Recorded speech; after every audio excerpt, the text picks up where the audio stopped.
អបអសាទរគាំទ្រអង្គចា8មិនាដោយព្រះសូរ្យាបំភ្លឺលោកី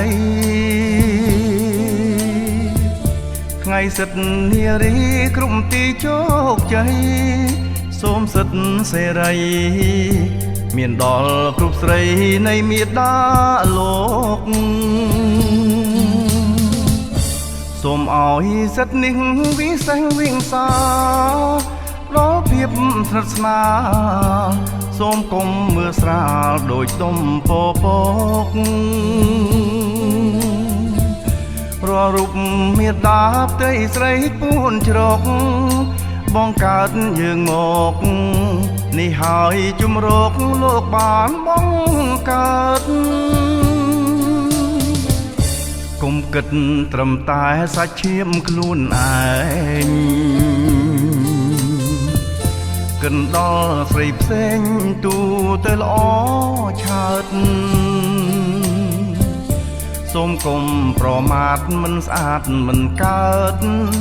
មិនបានបង្កើតស្ត្រីផ្ដល់កំណើតដល់ជនរួមជា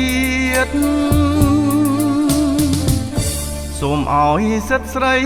8មិនាលើកស្ទួយមេដាបង្កើតលោកការរក្សាមិត្តញាតិអបអសាទរគាំទ្រអត់ឃ្លាតជាចលក៏ជាតិ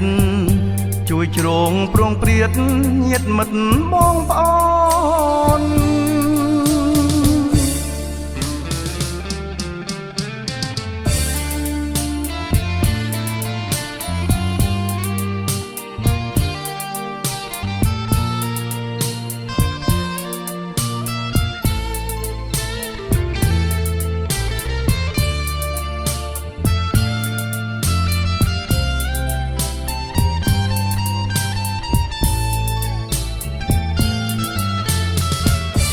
កុំគិតត្រឹមតែសាច់ឈាមខ្លួនឯ